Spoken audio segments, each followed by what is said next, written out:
A imoralidade sexual é condenada pelas Escrituras. O sexo pré-nupcial, extraconjugal, bem como toda forma de perversão que abrange a sexualidade humana, tem a desaprovação divina. No entanto, Satanás é ardiloso e sutilmente vem solapando os valores morais, transformando a imoralidade em algo normal e aceitável. Diante disso, a igreja não pode ficar calada. Ela tem o dever de proclamar aquilo que os oráculos de Deus ensinam sobre o sexo e a sexualidade. Nesta aula, nós estudaremos o que a Bíblia diz a esse respeito. Vamos juntos aprender a palavra de Deus.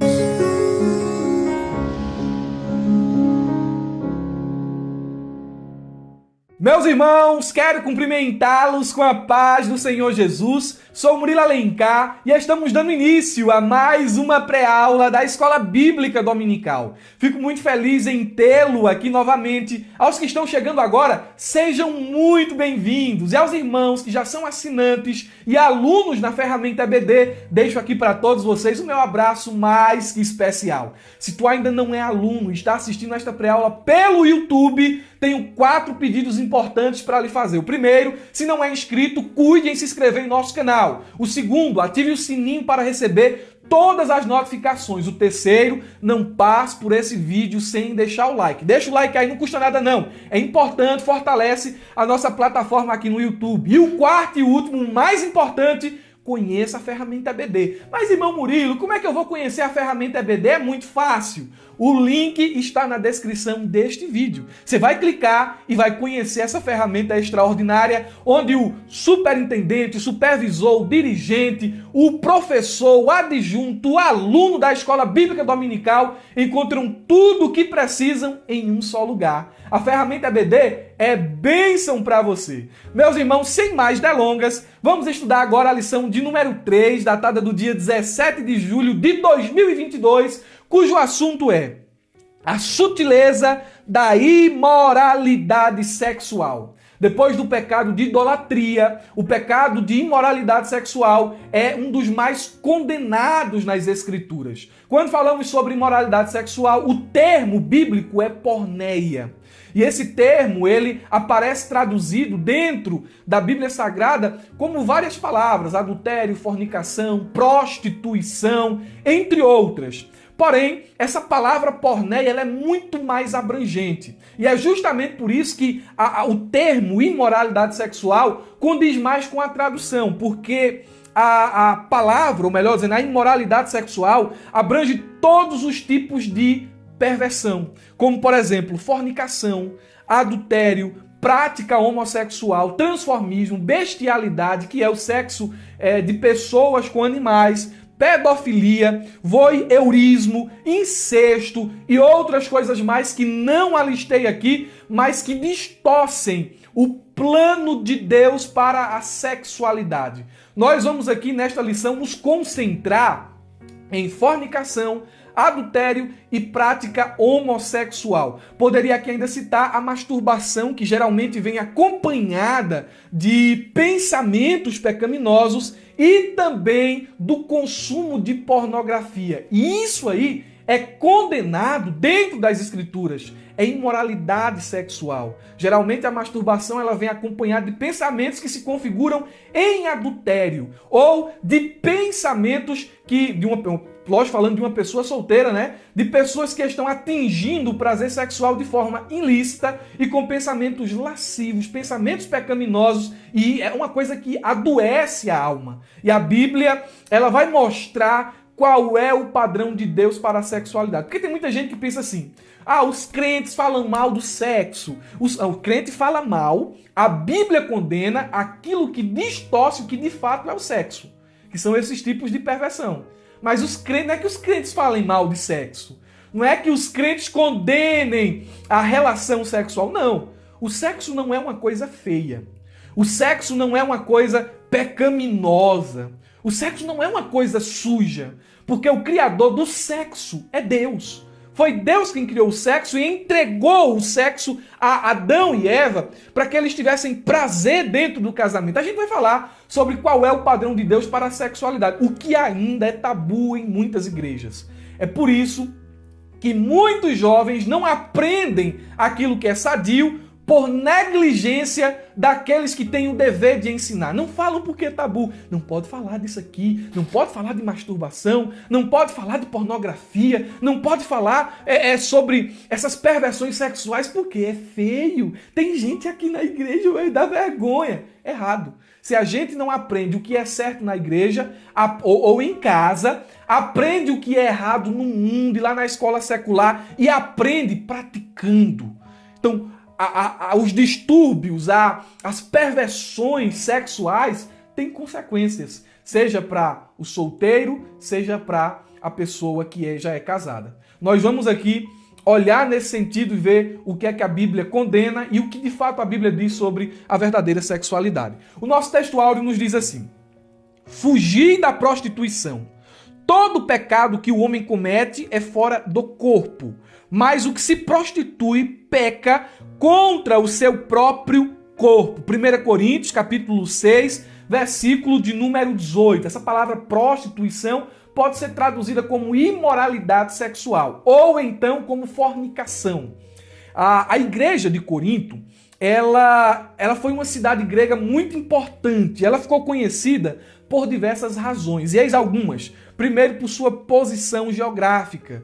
Também por sua importância cultural e sua carga intelectual. A igreja, ou melhor dizendo, a cidade de Corinto ficou conhecida também pela sua tradição esportiva. Lá tinha os Jogos Ísmicos, que só eram menos conhecidos do que os Jogos Olímpicos de Atenas. Seu comércio e também diversos outros fatores, mas principalmente pela imoralidade que era generalizada dentro daquela cidade. Um rótulo pejorativo, ele foi criado para designar um estilo de vida carnal, promíscuo e pervertido sexualmente, que era esse aqui, viver como um Corinto. Quando você queria dizer que uma pessoa era pervertida sexualmente, era depravada, você apontava para ela e dizia assim: aquela pessoa ali vive como um Corinto. Então era um rótulo pejorativo. Era a fama que a cidade tinha com relação à sua depravação sexual. E a igreja de Deus, ela estava inserida nesse ambiente onde a religião se misturava com prostituição e prática homossexual. Porque alguns adoravam Apolo com práticas sexuais. Outros adoravam a Afrodite, cujo templo ficava lá em Corinto, também com práticas sexuais. Alguém vai dizer que no templo de Afrodite haviam 1000 prostitutas cultuais. A gente não sabe precisar, mas de fato elas existiam. E quando o templo ficava vazio, elas desciam e pegavam pessoas para se prostituírem no pátio do templo, e aquela prostituição ali era como se fosse um ato de adoração a Afrodite. Ao passo que eles estavam se prostituindo, se acreditava que ela estava abençoando o comércio da cidade, abençoando as lavouras com fertilidade e outras coisas mais. A igreja estava inserida nesse ambiente e algumas filosofias mundanas e demoníacas influenciavam os irmãos de Corinto. Eu vou citar aqui pelo menos duas. Olha a primeira filosofia que passava na mente dos irmãos que ficavam naquela cidade. Todas as coisas me são lícitas. Eu posso fazer tudo. A minha liberdade não pode ser restringida. Era o que eles pensavam. E esse conceito demoníaco também estava presente dentro da igreja. É proibido proibir. Parece muito com os nossos dias, né? Você não pode falar isso aí, porque a verdade a verdade sua não é a verdade dela. Não, você não pode condenar esse tipo de prática sexual porque é uma expressão de amor. Se eles se amam, se eles vão se casar, qual o problema de fazerem sexo agora? Qual o problema de se entregarem agora? Aí quando falam da prática homossexual, mas é um amor verdadeiro, é uma expressão de amor, mesmo que seja homem com homem, mulher com mulher, é amor, e a Escritura não condena isso, porque a Bíblia diz que Deus é amor. De fato, Deus é amor. Mas quem define o que é amor não são os homens, é Deus. E o sexo antes do casamento é condenado nas Escrituras, não é expressão de amor, é fornicação. O sexo extraconjugal não é também expressão de amor, é adultério. A prática homossexual não é, escute o que eu estou dizendo aqui, não é uma expressão de amor que a Bíblia ratifica, que a Bíblia aprova. Pelo contrário, a Bíblia condena a prática homossexual. Mas os coríntios pensavam assim, é proibido proibir. Você não pode proibir, eu faço do meu corpo o que eu quiser, eu faço da minha vida o que eu quiser, eu faço o que eu quiser porque eu tenho liberdade. O negócio era tão sério que eles chegaram até a aceitar o incesto. E eles se orgulhavam disso. Tinha um irmão lá na igreja de Corinto que estava dormindo com a mulher do pai e os coríntios olhavam para isso e achavam bonito. Isso é que é liberdade. Isso aqui é que é evangelho. Tá vendo aí, ó? Aceitação, nada de condenação, nada de disciplina, nada de julgar. É uma expressão de liberdade. Paulo escreve, 1 Coríntios capítulo 5, versículo 1 e 2 diz assim: por toda parte se ouve que há imoralidade entre vocês. Imoralidade que não ocorre nem entre os pagãos, a ponto de alguém de vocês possuir a mulher de seu pai. Aí Paulo diz aqui uma coisa que me espanta. E vocês estão orgulhosos. Como se orgulhar disso? Meu Deus, a que ponto estava a igreja de Corinto? E a igreja de Corinto parece muito com algumas igrejas de nossos dias, que já olham para esse tipo de coisa aqui e se orgulha. Igreja que se orgulha em fazer casamento homossexual. Igreja que se orgulha em ter os jovens liberdade para parecerem com o mundo. Igreja que se orgulha em colocar luzes, em fazer do culto mais uma coisa mais parecida com uma noitada de uma boate.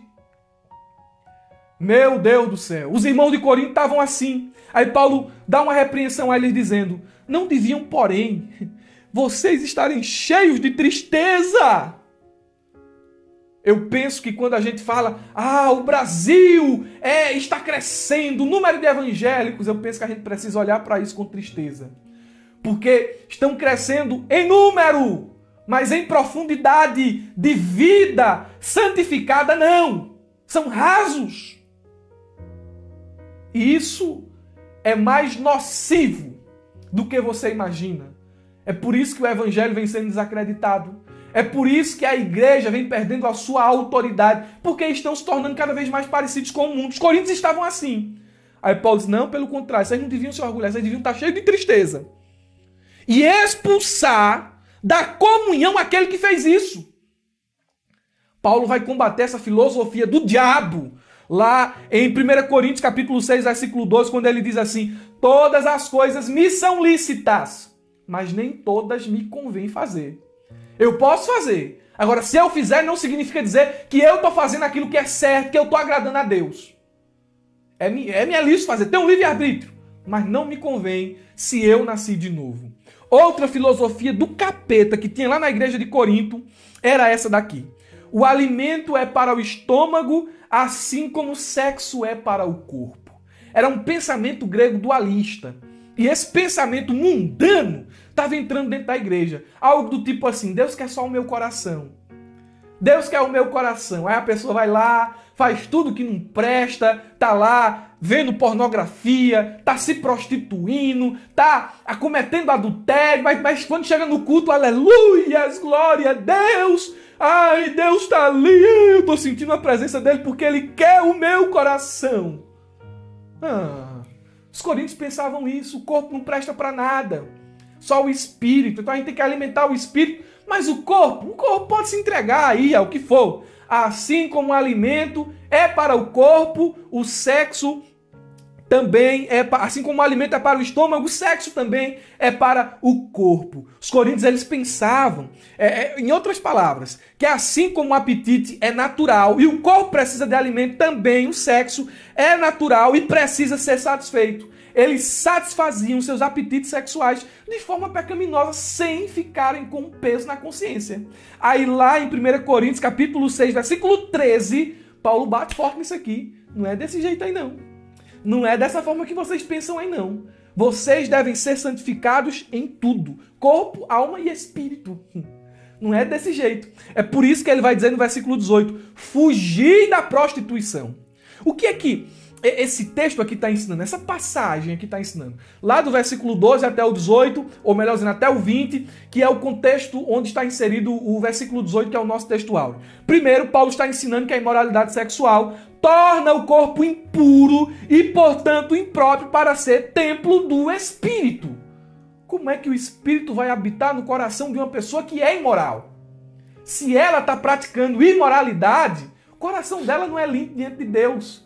Porque o ato imoral que é consumado por meio da ação é simplesmente uma expressão daquilo que já está no coração.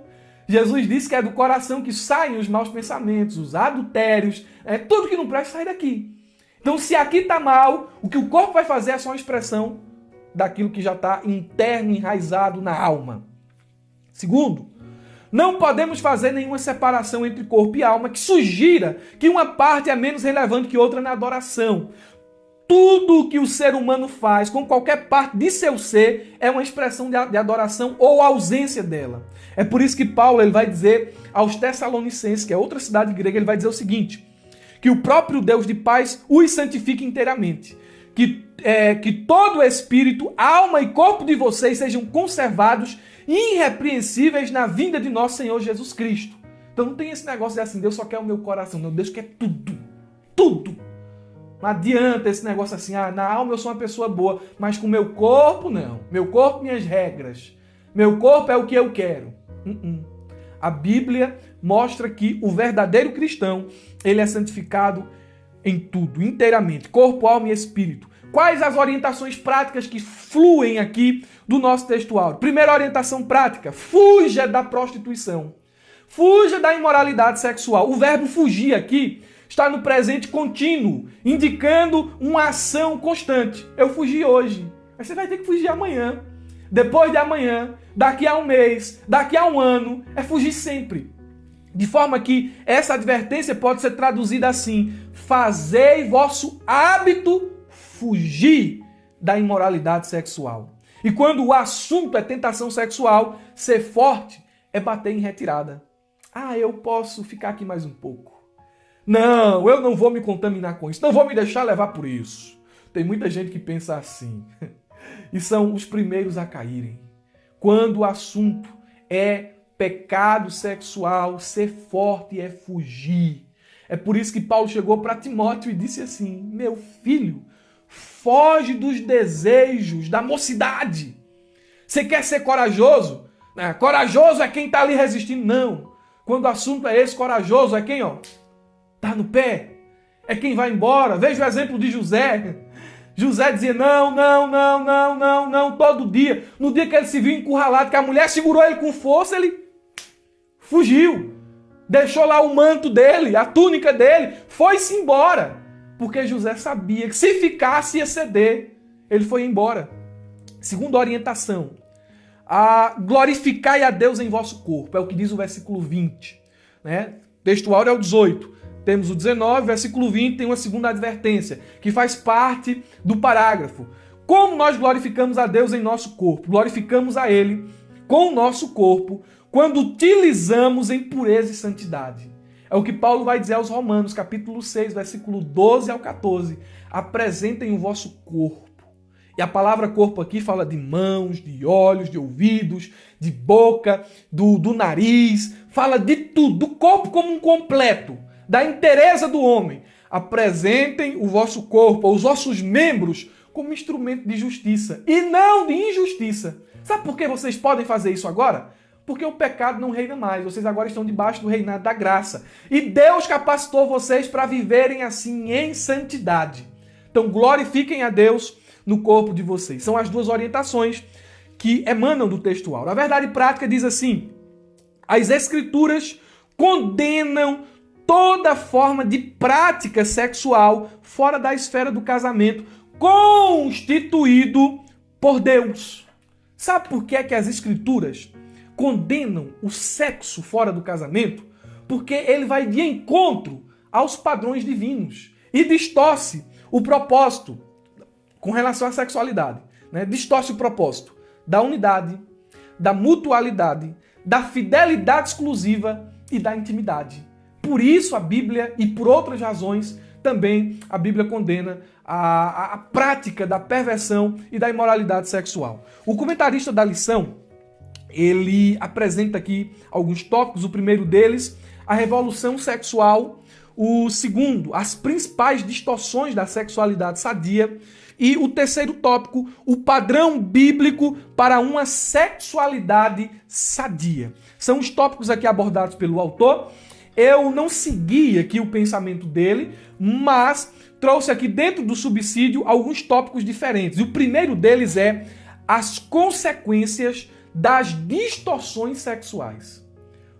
A perversão, a imoralidade sexual, ela envolve aqui pelo menos três coisas. Primeiro, ela envolve um comportamento pecaminoso. Ela envolve pensamentos pecaminosos. E também a imoralidade sexual envolve conversas pecaminosas, conversas libertinas, conversas imorais. E isso aqui tem uma consequência. E quais são as consequências? O sexo fora do casamento, ele pode causar danos em várias áreas. E a primeira delas é a área emocional. Então, como consequência do sexo fora do padrão divino, nós temos aqui um problema na área emocional. E quem diz isso são alguns especialistas. Eu tirei esse texto que vou ler aqui agora do livro de aconselhamento de uma pessoa muito conhecida na área, que entende do assunto. E ele mostra que uma das consequências da imoralidade sexual são distúrbios emocionais. Culpa, ciúme, medo, ansiedade, insegurança, autocondenação. Você deve conhecer alguém assim. Você deve conhecer alguém que sente isso. Talvez você esteja me escutando e já tenha falhado nesta área. E tudo que eu estou dizendo aqui, você já tenha sentido. Autocondenação, raiva, depressão. São algumas reações conhecidas que acompanham o relacionamento sexual fora do casamento. Em segundo lugar, nós temos aqui consequências físicas e sociais. Há uma consequência física, há uma consequência social quando o assunto é sexo fora do casamento. Estudiosos da área apontam que o sexo fora do casamento estimula o surgimento de grandes problemas sociais. Que novidade, não é? Não é novidade nenhuma. Veja só, inclusive o colapso da família. Quando o sexo ele acontece fora do padrão de Deus, a família também é atingida. Há um aumento do número de casos de AIDS e outras doenças sexualmente transmissíveis, como DSTs. Alguém vai dizer assim, sexo seguro com preservativo. A Bíblia diz sexo seguro só no casamento, no ambiente conjugal. É onde o sexo seguro acontece. Como consequência social e física, o aumento do número de famílias de pais solteiros. O que você não vê aí, né? De pai tendo a sua viagem sozinha, de mãe solteira, é uma coisa absurda. A explosão de casos de adolescentes grávidas. Adolescente, 12 anos, grávida já. Rapaz tem 15 anos, já é pai de 2 filhos. Na minha época de criança, eu não via muito dessas coisas não. Agora que o tempo mudou muito, eu com 12 anos, estava correndo na rua, brincando de se esconder, né? Brincando de pau na lata, né? A brincadeira que tem aqui no Nordeste, brincando de tanta coisa. Tava brincando na rua, 12 anos. Meu pensamento era estudar, meu pensamento era brincar. Eu gostava muito de caçar passarinho, hoje mais não, né? Eu tenho pena, se eu ver alguém, um passarinhozinho assim, eu tenho pena. Ver alguém matando um bichinho. Mas eu gostava muito quando era criança dessas coisas. Esse negócio de namoro, de celular não tinha naquela época. De internet, né? Criança vivia como criança. Hoje, criança quer viver como uma pessoa já adulta. Adolescente já tem relacionamentos como se fosse uma pessoa adulta. É ativo já sexualmente. E a sociedade olha para isso como se fosse algo normal. Olha a sutileza do diabo. Erotizar criança na escola, erotizar adolescente, distribuir preservativo e ensinamento com relação à sexualidade para uma pessoa que tem 12 anos de idade. Você precisa conhecer o seu corpo, você precisa se explorar, você precisa se arriscar, você precisa se aventurar. Meu Deus do céu, como os tempos mudaram! Pai, mãe, esteja alerta! O diabo quer acabar com a vida do teu filho, da tua filha, por meio da sutileza, da imoralidade sexual. Não é brincadeira. Temos aqui ainda, como consequência social do sexo fora do casamento, assassinato. Ei, meu Murilo, como assim assassinato? Aborto! O aborto é assassinato. Não adianta alguém dizer assim, porque até o mês tal... se tu hoje tem 30 anos, tu hoje tem 60 anos, tem 45 anos, um dia tu já teve um dia de vida. Um dia tu já foi um embrião. O aborto é um assassinato. E quando você... Escuta o que eu vou dizer aqui agora. Quando você aborta, ou apoia o aborto, ou defende o aborto, você não está só defendendo o assassinato de um inocente indefeso. Você está matando uma geração. Quando Rebeca ficou grávida de... quando ela ficou grávida de Jacó e Esaú, Deus disse a ela assim, 2 nações há no teu ventre. Então, havia ali o embrião que é Jacó e outro Esaú. Mas Deus mostrou que daqueles embriões nações surgiriam.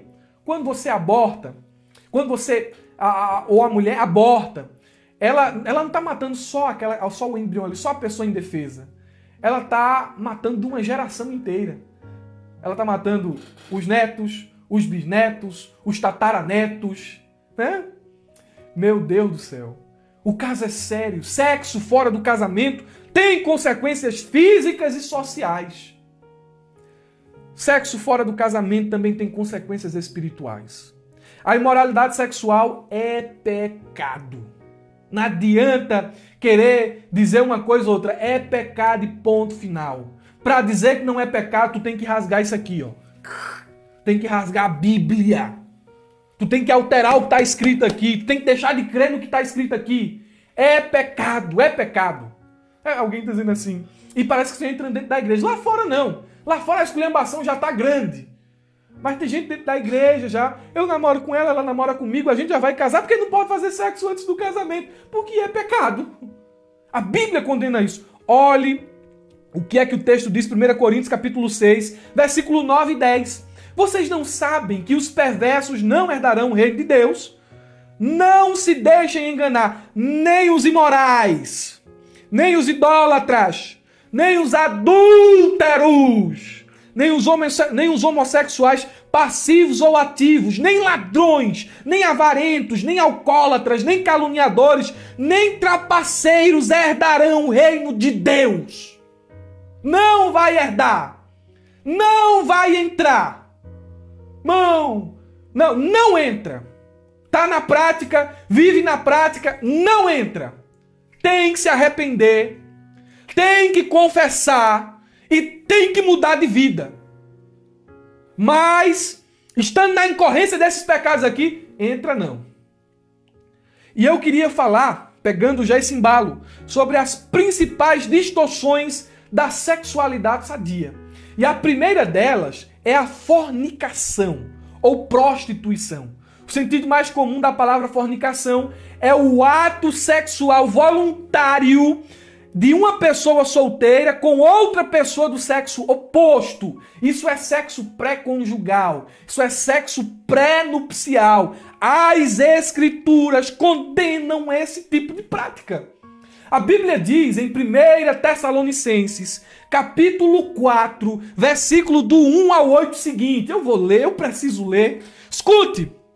Finalmente, irmãos, vos rogamos e exortamos no Senhor Jesus Cristo, que assim como recebeste de nós, de que maneira convém andar e agradar a Deus, assim andai, para que continueis a progredir cada vez mais. Porque vós bem sabeis que mandamentos vos temos dado pelo Senhor Jesus Cristo. Aí vem. Porque esta é a vontade de Deus, a vossa santificação, e que vos abstenhais da prostituição. Que também pode ser traduzido como fornicação.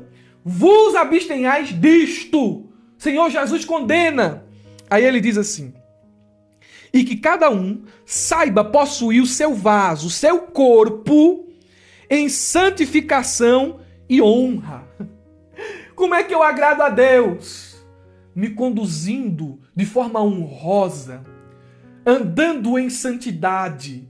E o que é andar em santidade para Paulo aqui nesse versículo? É dizer não à fornicação. É dizer não ao sexo pré-conjugal. E ele diz mais aqui no versículo 5, não na paixão, vocês não vão andar na paixão de concupiscências como os gentios que não conhecem a Deus. Ninguém oprima ou prejudique, ou engane, ou se aproveite, é o que diz o texto aqui, a seu irmão, em negócio algum, porque o Senhor é vingador de todas estas coisas.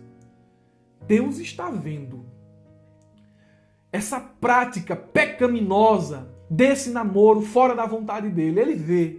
Saiba de uma coisa, ele é vingador disso.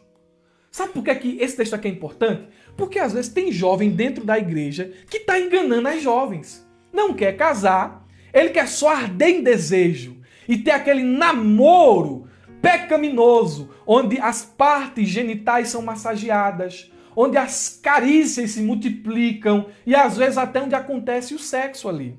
Porque a mulher, às vezes, ela se entrega ao jovem com o pensamento de que depois do ato sexual ele vai olhar para ela com mais carinho e, consequentemente, casar com ela. Mas, às vezes, o jovem quer só se aproveitar.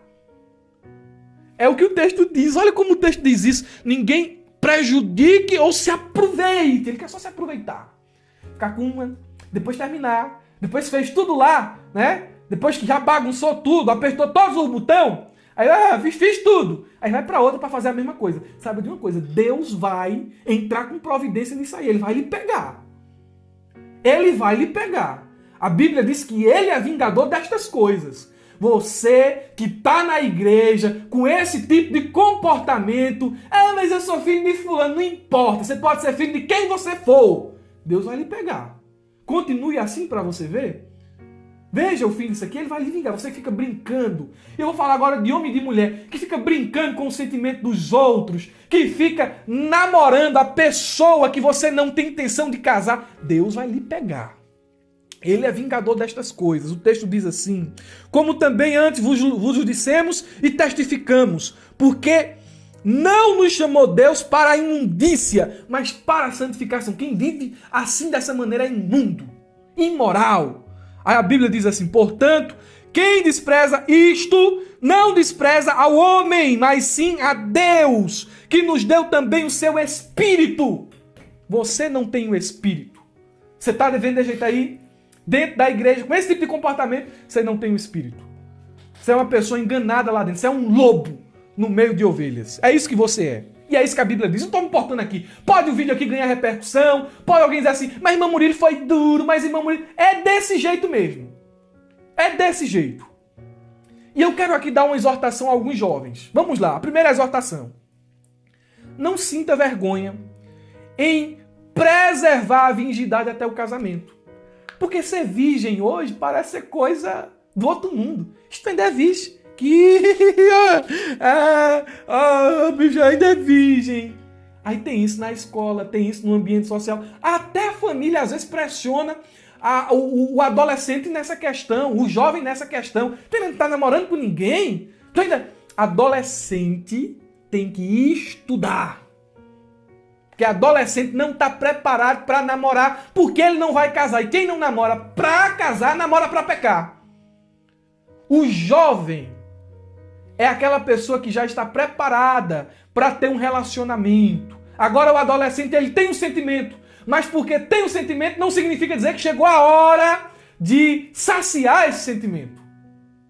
Ele tem que esperar até a maturidade.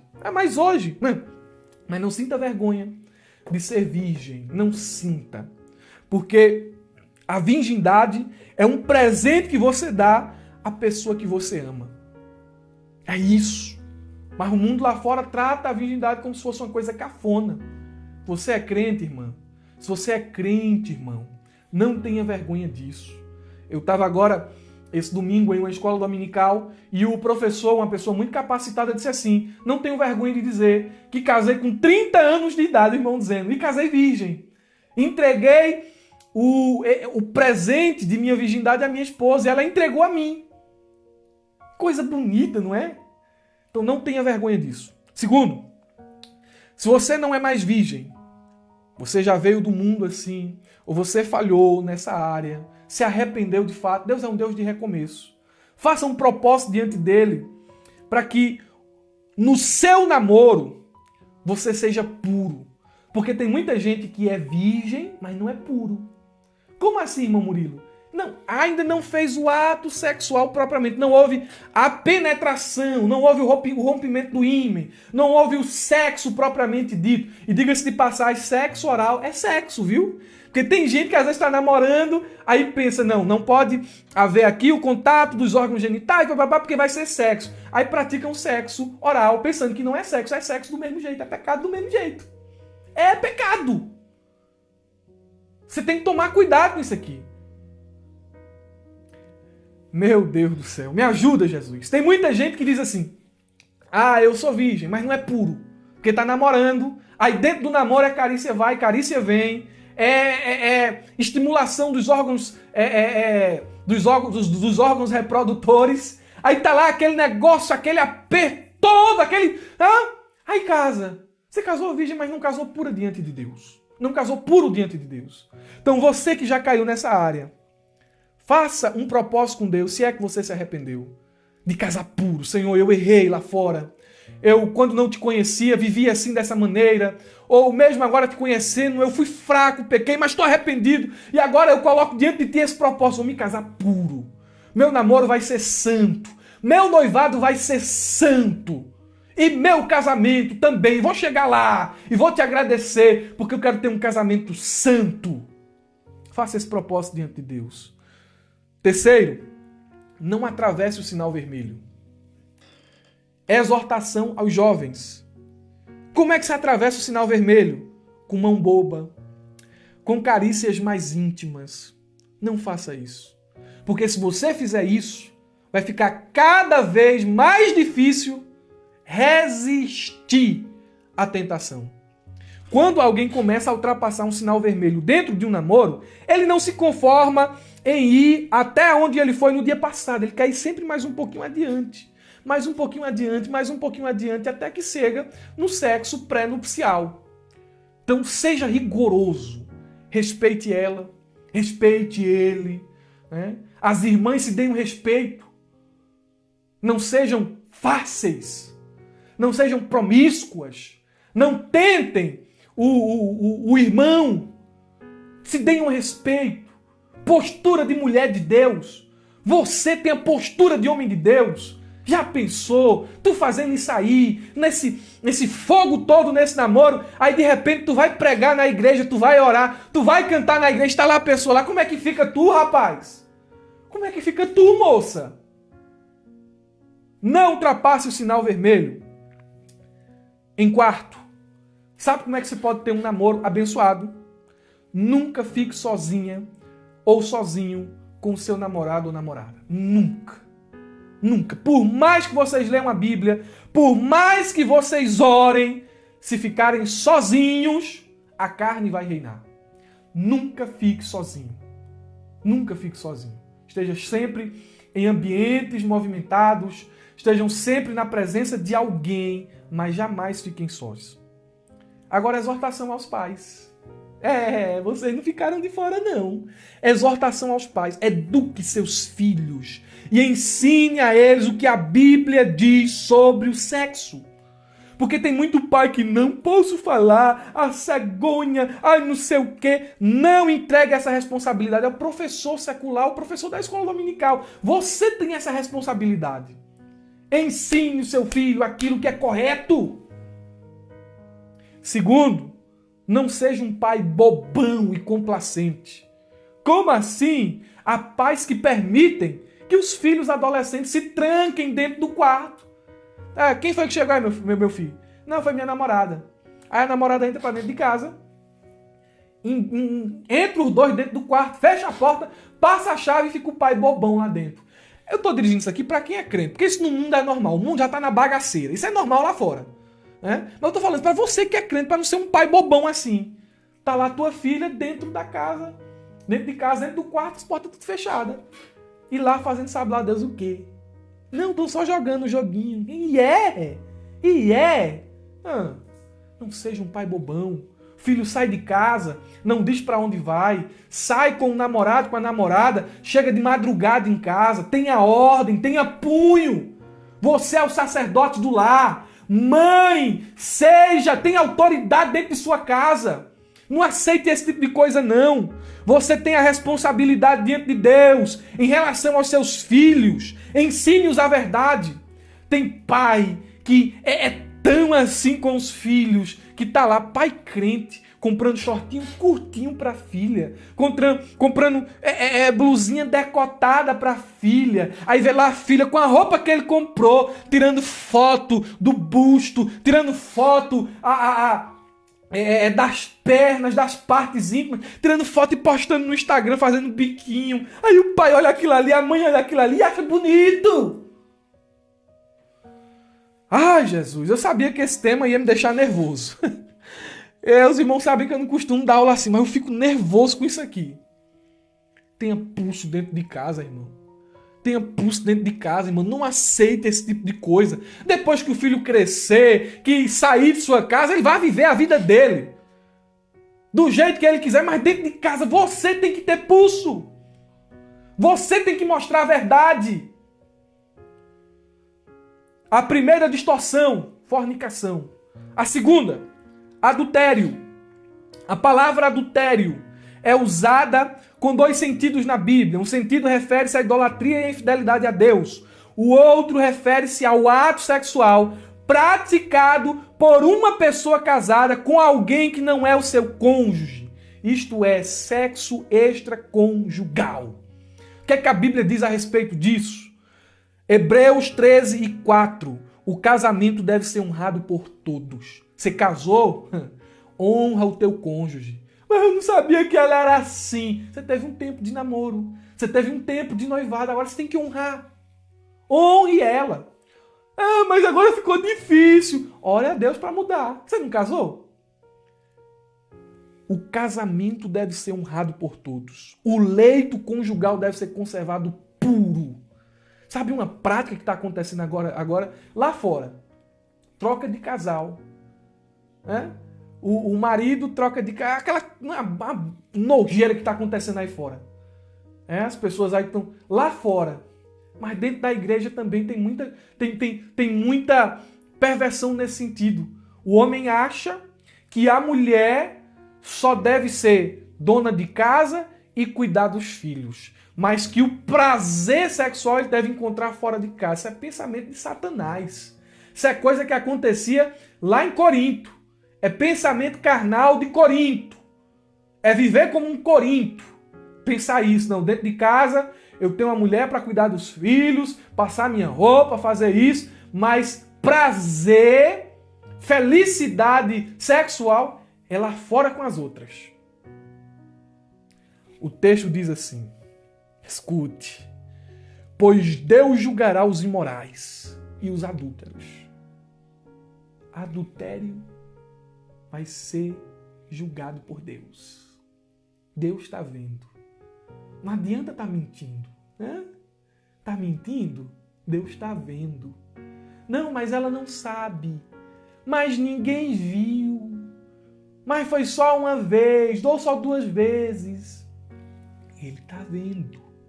E ele vai julgar isso aí. A Bíblia diz que o homem deve ter prazer com a sua esposa. Olha o que é que diz Provérbios, capítulo 5, versículo 15 ao 23. Eu vou ler aqui. Olha essa metáfora utilizada por Salomão. Bebe a água da tua cisterna e das correntes do teu poço. Ele está utilizando aqui essa metáfora que puxa muito para uma alegoria para falar da satisfação sexual dentro do casamento. Não é a cisterna dos outros. Não é o poço dos outros. Você vai ter que se saciar com a tua cisterna, com as águas do teu poço, isto é, com a tua esposa, com o teu esposo. O texto diz assim: derramar-se-iam por fora as tuas fontes e pelas ruas os ribeiros de águas, de forma alguma. Aqui fala de fidelidade exclusiva. Você deve fidelidade ao seu cônjuge.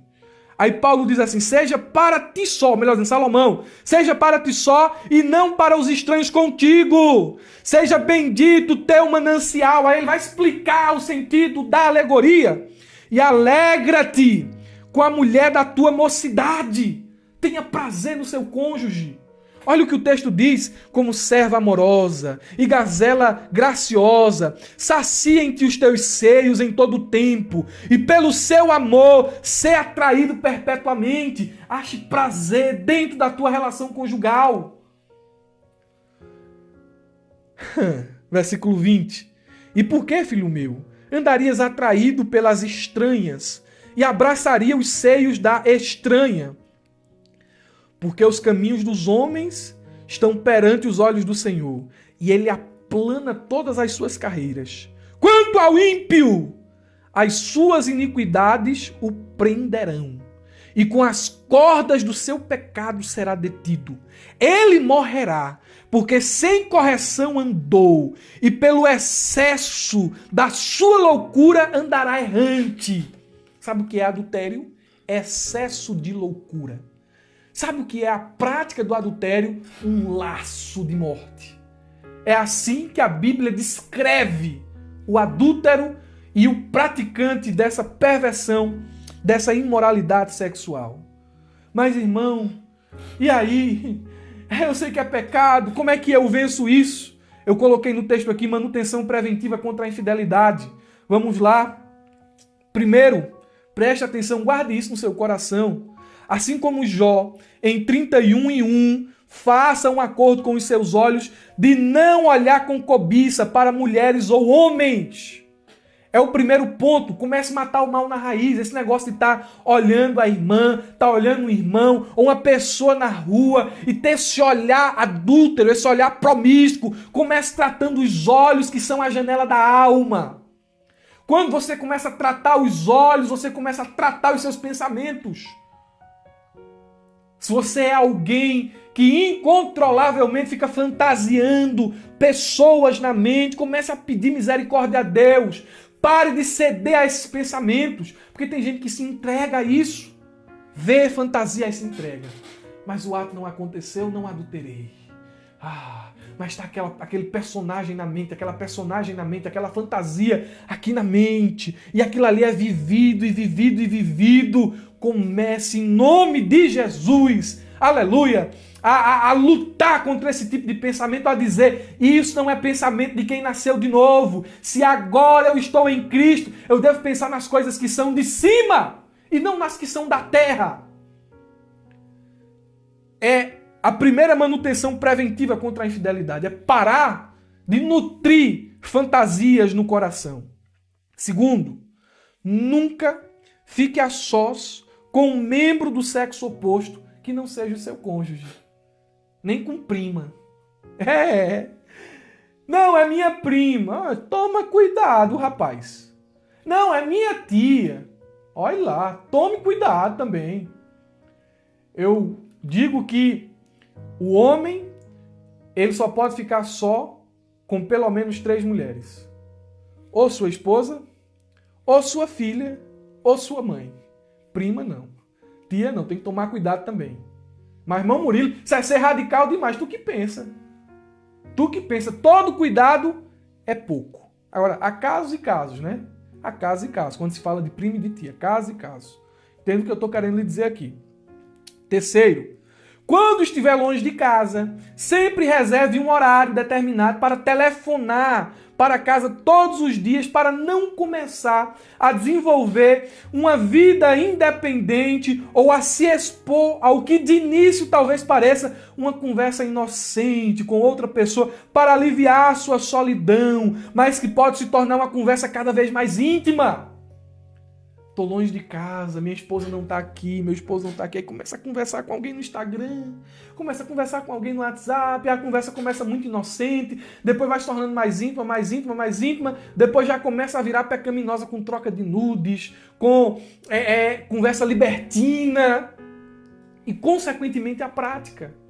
Você tem que tomar cuidado com esse negócio assim.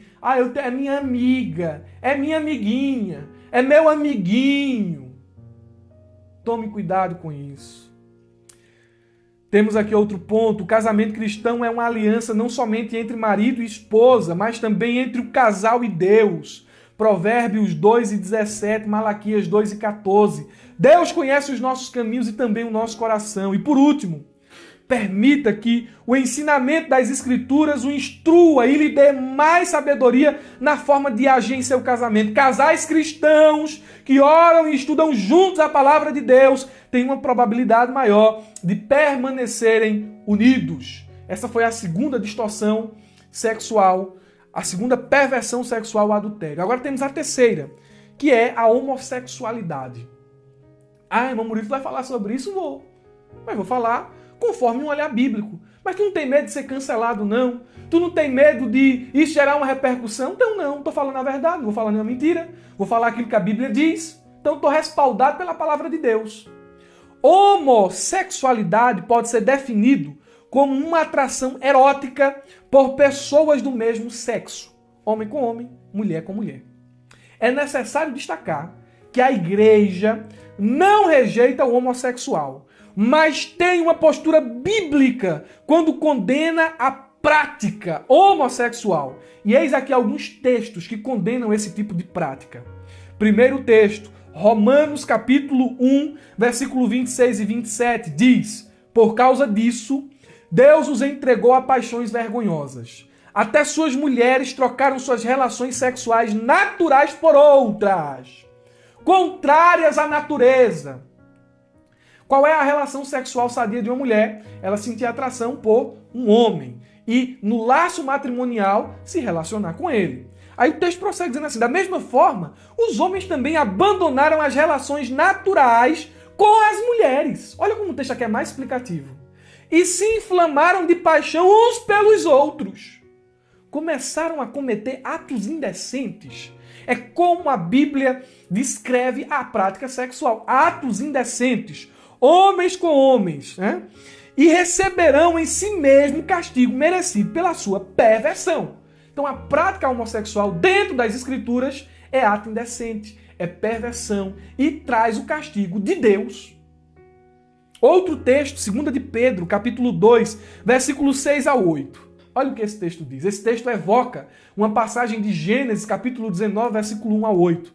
Também condenou as cidades de Sodoma e Gomorra, reduzindo-as a cinza, tornando-as exemplo do que acontecerá aos ímpios, mas livrou Ló, homem justo que se afligia com o procedimento libertino dos que não tinham princípios morais, pois vivendo entre eles todos os dias aquele justo se atormentava em sua alma justa por causa das maldades que via e ouvia. Agora preste atenção, procedimentos libertinos. Eles não tinham princípios morais. Aqui se refere a essas palavras, a sodomia. Prática homossexual. Quando os anjos estavam lá na casa de Ló, chegou os homens da cidade, do maior ao menor, traz esses homens aqui para fora que a gente quer ter relação com eles. Ló disse, não é desse jeito aí não. Queriam ter relações com os homens.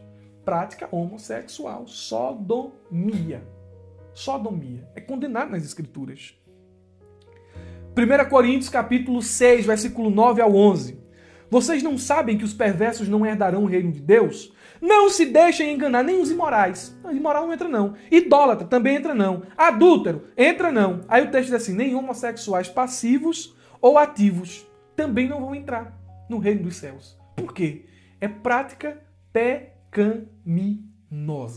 Agora, cabe aqui algumas observações. Escute o que eu vou lhe dizer aqui. Uma exortação à igreja. Não trate o pecado da homossexualidade como um super pecado ou como uma coisa de outro mundo. Assim como a prática da homossexualidade é um comportamento pecaminoso, a mentira, o orgulho e a fofoca também são. Entendeu? Ah, meu Deus do céu, como é que pode você sentir isso? Tu mentiroso, e tu fofoqueiro, e tu orgulhoso, também será condenado da mesma maneira. Segundo, não trate com preconceito o homossexual. Ele não, ou melhor dizendo, ele merece ser respeitado como qualquer outra pessoa. Respeitar não é concordar com aquilo que a pessoa faz de errado, mas é tratá-la com dignidade e amor. Você pode não concordar com a prática homossexual, como eu não concordo. Você pode condenar a prática sexual, como eu condeno por meio das Escrituras. Mas você não pode destratá-los, desrespeitá-los de forma alguma. Entendeu? Por último, não seja ríspido e nem deboche dos irmãos que lutam contra esta prática pecaminosa. Porque tem gente que às vezes assim, irmão, não sei o que, faça isso não. Deus os ama e tem poder para transformá-los. Deus pode mudar aquele que tem sentimentos pecaminosos nessa área. Deus pode mudar. O texto lá em Coríntios, 1 Coríntios capítulo 6, versículo de número 11 diz assim: assim foram alguns de vocês. O que é que Paulo está dizendo? No meio de vocês teve homossexuais. Assim foram alguns de vocês. Mas vocês foram lavados, foram santificados, foram justificados no nome do Senhor Jesus Cristo e no Espírito de nosso Deus. Agora vivem diferente. Qual é a posição da igreja? É mostrar o erro, mostrar o pecado, mas fazer isso com amor, apresentando, aleluia, a solução, a transformação, a mudança de vida que há em Cristo Jesus. Glória a Deus. E meus irmãos, queremos concluir falando sobre o padrão bíblico para a sexualidade. A gente viu aqui algumas distorções, mas qual é o padrão de Deus? Porque o sexo foi criado por Deus, foi pervertido pelos homens pecadores, mas foi criado por Deus. Deus criou o sexo para ser desfrutado dentro do casamento, de forma que o sexo é muito mais do que uma demonstração de amor entre um homem e uma mulher. O sexo marca o início da vida conjugal. É uma aliança que une duas pessoas para o resto da vida. Gênesis capítulo 2, versículo de número 24 diz assim: portanto, deixará o homem, é o homem, não é a criança, não é o adolescente. O homem, deixará o homem, o seu pai e a sua mãe. Isso aqui traz a ideia de maturidade, de alguém que já tem uma condição, já tem os seus órgãos desenvolvidos, já tem uma maturidade de pensamento, já é alguém que está preparado para um relacionamento, um laço matrimonial. Deixará seu pai e sua mãe e apegar-se-á a sua mulher. Entendendo? Sua mulher. E serão ambos uma só carne. Glória a Deus. Glória a Deus. O sexo foi criado por Deus e é algo belo, é algo maravilhoso e é algo que o crente deve desfrutar com muita alegria. Segundo, o sexo foi feito para procriação. Gênesis 1:28, Deus ele revela esse propósito ao homem quando ele diz o seguinte: frutificai e multiplicai-vos e enchei a terra e sujeitai-a. O início desse versículo nos conta que Deus pretendia que os resultados do sexo fossem bênção. Esse aqui é só mais um dos motivos pelos quais a prática homossexual não é aceita na Bíblia. Homem com homem, mulher com mulher, são infrutíferos, não se multiplicam. Em terceiro lugar, o sexo foi criado para unir de forma profunda homem e mulher. Veja que a gente tem esse anseio, né? essa vontade de intimidade. E o sexo é a intimidade mais íntima desculpem a redundância, né? É o laço mais íntimo que você pode ter com outra pessoa aqui na Terra. Tanto é que a união conjugal, ela é mais profunda em termos de intimidade do que a união, o laço paterno, o laço materno. O que é que está acontecendo aqui? O homem está deixando pai e mãe e está se unindo à sua mulher. E ele não é uma carne com pai e mãe. A Bíblia fala que ele é uma carne com a sua mulher. Então é uma união, é uma coisa muito bonita, né? O sexo foi criado para prazer do casal. Para prazer. Uma das razões porque Deus criou o sexo foi justamente essa. O deleite, a recreação do casal. A Bíblia diz em Provérbios, nós lemos aqui, 5, 18 e 19. Seja bendito o teu manancial. E alegra-te com a mulher da tua mocidade, como serva amorosa, gazela graciosa, sacia-te os seus seios em todo o tempo, e pelo seu amor se atraído perpetuamente. Você, marido, seja satisfeito com a sua esposa. Você, esposa, seja satisfeita com o seu marido. Vou finalizar esta aula trazendo aqui o texto que está em Tessalonicenses 4, 3 e 5. Qual é a vontade de Deus para a minha vida sexual? Qual é a vontade de Deus para o meu relacionamento com o namorado, o noivo e a esposa? A vontade de Deus é que vocês sejam santificados. Abstenham-se da imoralidade sexual. Honre seu cônjuge, seja fiel a Deus em seu namoro e noivado. E assim, meus irmãos, nós concluímos mais uma pré-aula da Escola Dominical. As pessoas que fazem parte da ferramenta EBD, no subsídio que vai ser disponibilizado para vocês da ferramenta, vai ter aqui um esboço expositivo sobre a fornicação, um esboço expositivo sobre o adultério e um esboço expositivo sobre a homossexualidade. O texto vai seguir no subsídio de vocês. O subsídio do YouTube vai um texto mais resumido. Amém? Deus abençoe a todos e no nome de Jesus eu quero que você tenha uma ótima aula de Escola Bíblica Dominical e também um ótimo final de semana. Deus abençoe e não se esqueça, abra a jaula.